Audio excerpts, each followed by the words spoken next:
जी students, आप देखें ये एक कॉइल पड़ी हुई है मैग्नेटिक फील्ड में। इस कॉइल को जैसे ही हमने रोटेट करना है, ये देखें रोटेट कर रही है तो इसके अंदर करंट बन गया है। और इस करंट की स्ट्रेंथ देखें, ज़ीरो भी होगी और ज़्यादा भी आएगी वैल्यू, यानी करंट की स्ट्रेंथ चेंज होगी। करंट कम भी होगा, ज़्यादा, ये डिपेंड करता है इसके अंदर से जो लाइंस पास हो रही है ना। जब लाइंस ज़्यादा चेंज होगा ना, चेंज देखना है, लाइंस नहीं देखनी। इधर से लाइंस चेंज होंगी तो इधर करंट बनेगा, लाइंस कम चेंज होंगी तो करंट कम बनेगा।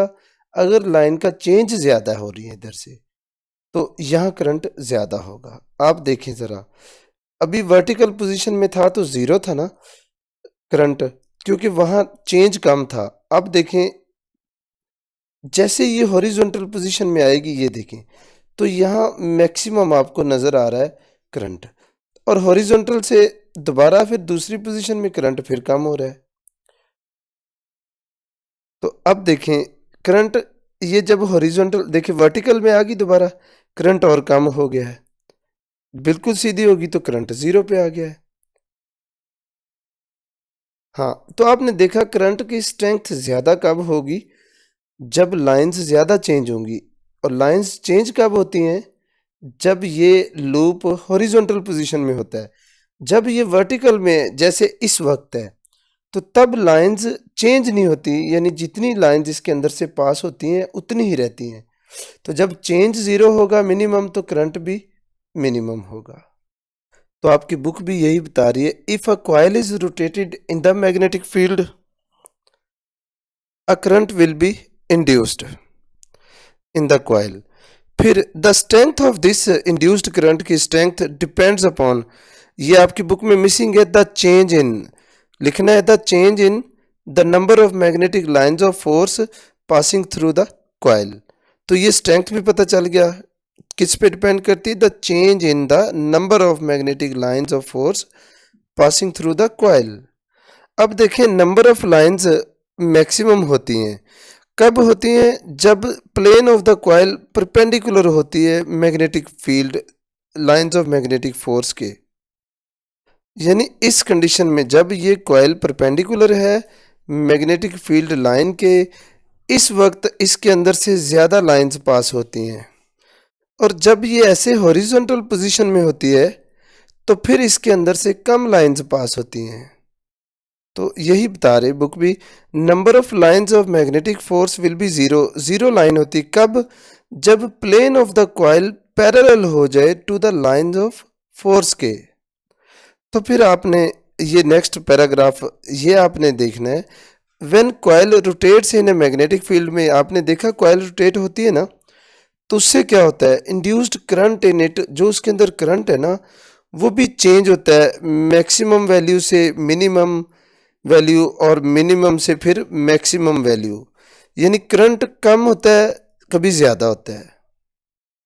ये देखिए मिनिमम वैल्यू होती है इसकी ज़ीरो, मिनिमम से ये देखें इधर तकरीबन यहाँ आता है मैक्सिमम तक, फिर वो मिनिमम, फिर इस साइड पे मैक्सिमम आता है। देखें ये इधर मिनिमम है करंट और यहाँ मैक्सिमम है, मैं एक्स लिख देता हूँ, इधर भी मैक्सिमम है इधर भी एक्स। देखें तो ये हो रहा है जब कॉइल रोटेट हो रही है मैग्नेटिक फील्ड में तो करंट मिनिमम से मैक्सिमम, मैक्सिमम से मिनिमम हो रहा है।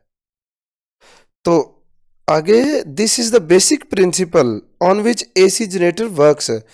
तो ये बेसिक प्रिंसिपल अभी तक जितना हमने पढ़ा है ना, ये बेसिक प्रिंसिपल है एसी जनरेटर का। हाँ जी, ये डायग्राम जो आपने बनानी है पेपर में वो देखिए, उसके अंदर ये देखो आर्मेचर, हमने तो अभी कॉइल पढ़ा था ना उसमें, तो ये जो ब्लैक कलर की ये पूरी नज़र आ रही ये है आर्मेचर। तो इस आर्मेचर के साथ देखें, इसके साथ ये वाला स्लिप रिंग लगा हुआ है एक साइड के साथ, और ये जो दूसरी साइड है इसके साथ दूसरा स्लिप रिंग, तो दो स्लिप रिंग लगे हुए हैं। इन स्लिप रिंग के सामने ऊपर साथ टच हो रहे थे ब्रशेज। अच्छा फिर देखें इस इस आर्मेचर की इस साइड पे फोर्स लगती है नीचे को और इस साइड पे फोर्स ऊपर लगती है, इस वजह से ये ऐसे एंटी क्लॉकवाइज डायरेक्शन में रोटेट करती है, यानी हम खुद इसको रोटेट करवाते हैं। जब रोटेट करवाते हैं तो उसकी वजह से, और उसकी वजह से इसमें करंट देखें, ये एरो शो कर रहे हैं ना, ये इस डायरेक्शन में करंट इसमें इंड्यूस हो रहा है। तो देखें नॉर्थ से साउथ की तरफ ये मैग्नेटिक फील्ड लाइंस इधर को दिखाई गई हैं। तो अभी हम पढ़ेंगे कि जब ये आर्मेचर यानी कॉइल इसमें रोटेट होता है तो उसकी वजह से ईएमएफ बनती। पहले तो हम करंट देख रहे थे, करंट तो बनता ही है।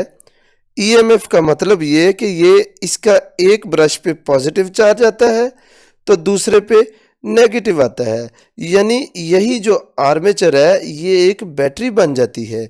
बैटरी का ही पॉजिटिव और नेगेटिव टर्मिनल होता है ना, तो बस ये खुद ही रोटेशन की वजह से बैटरी बनती है। इसे कहते हैं ईएमएफ इंड्यूस होना।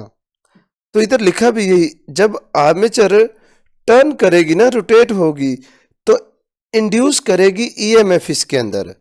तो ये इतनी लाइन लर्न करनी है। उसके बाद इसकी ईएमएफ की वैल्यू कम होगी या ज़्यादा, ये डिपेंड करता है लेंथ ऑफ द वायर पे। जो आर्मेचर की वायर है उसकी लेंथ ज़्यादा होगी तो ईएमएफ ज़्यादा इंड्यूस होगी। तो उसको लेंथ को ज़्यादा करने के लिए क्या करते हैं, increasing the number of loops, armature के अंदर लूप्स ज़्यादा कर देते हैं, यानी बल ज़्यादा डाल देते हैं, उसके अंदर टर्न्स बना देते हैं इन द आर्मेचर। इसकी वजह से जो लेंथ है वायर की वो इंक्रीज हो जाती है। जब लेंथ इंक्रीज हो जाएगी फिर इंड्यूस्ड ईएमएफ भी इंक्रीज हो जाएगी। हाँ जी, क्या देखा कि आर्मेचर क्या करेगा, टर्न, उसके टर्न होने की वजह से क्या होगा, ईएमएफ बनेगी। तो ईएमएफ किस पे डिपेंड करती है, लेंथ ऑफ द वायर से। अब लेंथ कैसे ज़्यादा करनी है, लूप्स ज़्यादा बना दें। जब लूप्स यानी टर्न्स ज़्यादा होंगे तो फिर लेंथ तो ज़्यादा हो जाएगी। जब लेंथ ज़्यादा हो जाएगी तो फिर डेफिनेटली इंड्यूस्ड ईएमएफ भी बढ़ जाएगी। अभी देखें, इस जनरेटर के साथ ये एक क्लोज्ड सर्किट लगा दिया है। क्लोज सर्किट लगाने का मतलब कि इसका पॉजिटिव टर्मिनल एक साइड पे अटैच कर दें और एक साइड पे नेगेटिव। तो ये क्लोज्ड सर्किट के अंदर से, इसके अंदर तो ईएमएफ थी, ईएमएफ ने अब इधर से आई फॉर करंट, इसमें करंट चला दिया है। और ये जो करंट चल रहा है ना, ये है चेंजिंग करंट। दो चीज़ें चेंज होगी, डायरेक्शन, कभी ये इस साइड को आएगा तो थोड़ी देर बाद देखेंगे तो ये दूसरी साइड को जा रहा होगा, इस साइड को जा रहा होगा। ये करंट डायरेक्शन भी बदलता है क्योंकि अल्टरनेटिंग करंट है, और इसकी स्ट्रेंथ भी बदलती है। आपने स्ट्रेंथ वीडियो में देखा, कभी वो ज़ीरो हो रही थी, कभी इस साइड को पॉजिटिव और कभी इस साइड को नेगेटिव हो रही थी। तो अब देखें करंट फ्रॉम जनरेटर, ये वाली हेडिंग है। तो करंट कैसे मिलेगा, आपने पढ़ लिया, when a generator is connected in closed circuit में, तो उसकी वजह से उसमें करंट चलेगा, यानी ईएमएफ करंट चला देगी। तो फिर जब लूप रोटेट होगा, देखें कभी इन्होंने अब इधर लूप कह दिया है, स्टार्ट में इसको कॉइल बोल रहे थे, बाद में इसको आर्मेचर बोला। तो इसके तीन नाम है, कॉइल, आर्मेचर और लूप। जब वो रोटेट होगा तो फिर क्या स्ट्रेंथ भी बदलेगी और करंट की डायरेक्शन भी बदलेगी। देख रहे हैं, ये लूप रोटेट हो रहा है, करंट की स्ट्रेंथ भी बदलती है, 0 से 5 और 6 7 तक जाता है। डायरेक्शन भी बदलती है, कभी करंट इस साइड को जाता है और कभी दूसरी साइड को जाता है। अभी देखें, हमने बात करनी पोजीशन ऑफ द कॉइल की with respect to direction of magnetic field. देखिए मैग्नेटिक फील्ड की डायरेक्शन ये वाली आपको शो हो रही है, और ये लूप जो है ना, लूप है या कॉइल, देखिए इधर कॉइल है, ये वर्टिकल है, ये वर्टिकल है और ये वाला हॉरिजॉन्टल है मैग्नेटिक फील्ड। जब इस कंडीशन में होता है तो लूप से बहुत ज़्यादा लाइंस पास होती हैं, लाइंस मैक्सिमम पास हो रही होती हैं इसके अंदर से, लेकिन चेंज जो है ना लाइन का वो ज़ीरो होता है। जब चेंज ज़ीरो होता है तो फिर ईएमएफ भी मिनिमम होती है, यानी ईएमएफ जो है उसका लिंक लाइन से नहीं है, उसका लिंक है चेंज के साथ। तो जब हॉरिजॉन्टल पोजीशन में है, लाइंस तो मैक्सिमम है लेकिन चेंज मिनिमम है। जब चेंज मिनिमम है तो फिर ईएमएफ भी मिनिमम होगा। हाँ जी, देखें, when plane of the coil, ये कॉइल लिखना था इधर, is perpendicular to field, number of lines of magnetic force passing through it is maximum, लाइनें तो ज़्यादा पास हो रही हैं बट चेंज जो है ना, change in the number of lines through the coil is minimum. तो जब चेंज मिनिमम है तो फिर इंड्यूस्ड ईएमएफ भी मिनिमम होगी, तो फिर करंट जो है ना वो भी कॉइल के अंदर से मिनिमम होगा। तो इससे आगे ये यहाँ से यहाँ तक आप लाइंस चाहे कट कर दीजिएगा। हाँ जी, आपने यही देखा जब कॉइल परपेंडिकुलर है यानी वर्टिकल है तो इस सूरत में ईएमएफ भी ज़ीरो है और ये करंट भी आप देख रहे हैं करंट भी ज़ीरो है। और अब जब ये कॉइल वर्टिकल पोजीशन से हॉरिजॉन्टल की तरफ जाएगी तो देखना क्या होता है।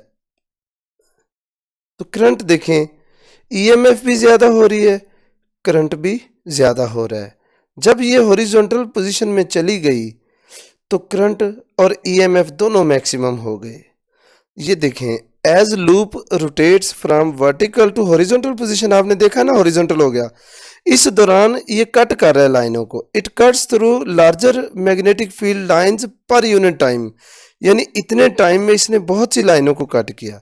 इस वजह से दस the EMF and the current दोनों चीज़ें इंक्रीज हो जाती हैं जब वो वर्टिकल से हॉरिजॉन्टल पोजीशन में आया। हाँ देखें, अब ग्राफ में भी जब ये वर्टिकल में था तो ज़ीरो था ईएमएफ, जब ये हॉरिजॉन्टल पोजीशन में आया तो ईएमएफ होगी मैक्सिमम। तो ये देखें ग्राफ ऊपर चला गया, तो यानी जब ये वर्टिकल से हॉरिजॉन्टल पोजीशन में आया तो करंट जो है ना ज़ीरो से अपनी मैक्सिमम पोजीशन पे चला गया।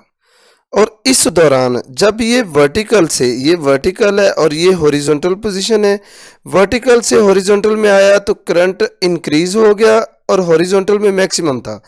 अब हॉरिजॉन्टल से दोबारा वर्टिकल में आ रहा है तो करंट जब हॉरिजॉन्टल से वर्टिकल आएगा करंट कम होते होते, क्योंकि वर्टिकल पोजीशन में करंट ज़ीरो होगा, ईएमएफ भी मिनिमम होती है। ये देखें, अब ये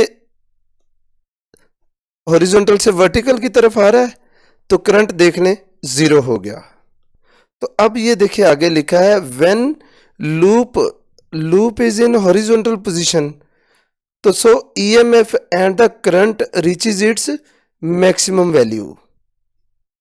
आप देखें कि जब ये साइड नीचे को जा रही थी यानी हॉरिजॉन्टल पोजीशन में आ गई तो करंट मैक्सिमम हो गया। अब ये साइड यहाँ से मूव करके फुल नीचे चली गई, यानी यहाँ से भी ये साइड नीचे चली गई है। तो जब वर्टिकल पोजीशन में हो गया तो करंट कम होके दोबारा ज़ीरो हो गया। अब क्या है, जो साइड इसकी नीचे को जा रही थी अब वो ऊपर को जाएगी यहाँ से, ये देखें यही है ना वो साइड। अब ये साइड जब यहाँ से ऊपर को जाना स्टार्ट हो गई यानी इधर को जा रही ऊपर को, तो देखिए पहले ये साइड जा रही थी नीचे को, करंट एक साइड को था, पॉजिटिव था। अब जब ये नीचे से ऊपर की तरफ आ रही तो देखिए करंट नेगेटिव चला गया यानी नीचे वाली साइड पे आ गया। इस लाइन के ऊपर करंट होता है पॉजिटिव और इस लाइन के नीचे करंट की डायरेक्शन नेगेटिव होती है। तो देखिए करंट की डायरेक्शन बदल गई। ये बदली कब, जब लूप वर्टिकल पोजीशन में आता है ना तब करंट की डायरेक्शन बदलती है। तो जब और वर्टिकल पे ज़ीरो भी हो जाते, देखिए इधर वर्टिकल पोजीशन है करंट ज़ीरो है, इधर वर्टिकल पोजीशन है करंट ज़ीरो है, इधर फिर आगे देखें ना ये साइड ऊपर चलेगी दोबारा से, जो पहले था स्टार्ट में वही कंडीशन एंड पे है। तो इधर भी करंट ज़ीरो था तो अब भी करंट ज़ीरो है। देखिए वर्टिकल वर्टिकल वर्टिकल, जब भी वर्टिकल पोजीशन में होगा करंट ज़ीरो होगा और जब भी हॉरिजॉन्टल में होगा तो करंट होगा मैक्सिमम। देखिए इधर भी मैक्सिमम है और इधर भी मैक्सिमम है। और करंट की डायरेक्शन कब बदलती है, डायरेक्शन तभी बदली जब ये वर्टिकल में आया तो देखिए पहले पॉजिटिव था, यहाँ से करंट की डायरेक्शन बदल गई, फिर वर्टिकल हो गया, यहाँ से फिर आगे डायरेक्शन बदल जाएगी। तो ये लिखा है as loop continues to turn, loop चलता रहता है, segment that was moving up, जो ऊपर जा रहा था सेगमेंट वो बिगिंस टू मूव डाउन, वो डाउन जाना शुरू हो जाता है। जब डाउन जाएगा तो इससे reverse is the direction of EMF, EMF की डायरेक्शन बदल जाएगी and the current in the loop, और करंट की भी डायरेक्शन चेंज हो जाएगी। और ये चेंज कब होता है, this change in direction takes place each time, the loop turns through 180, जब वो 180 पे होगा यानी वर्टिकल पोजीशन में जाएगा तो तब करंट की और ईएमएफ की डायरेक्शन बदल जाती है।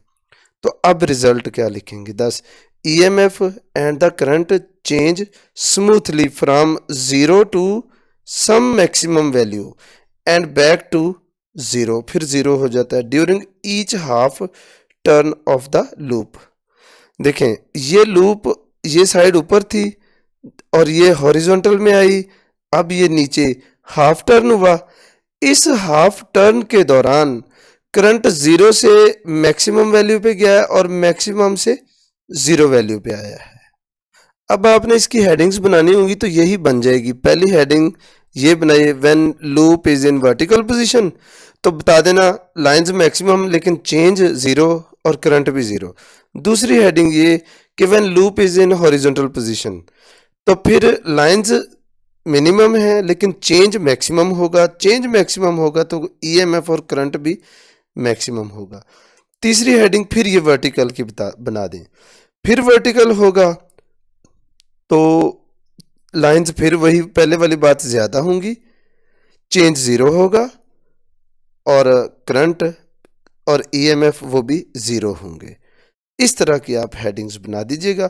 और फिर करंट की डायरेक्शन कब चेंज होती है, जब भी 180 पे रोटेट होता है, जैसे ये ऊपर वाली साइड जैसे ही नीचे आ जाती है, इस स्टेप पे करंट अपनी डायरेक्शन चेंज कर लेता है और ईएमएफ भी अपनी डायरेक्शन चेंज करती है। थैंक यू, अल्लाह हाफिज़।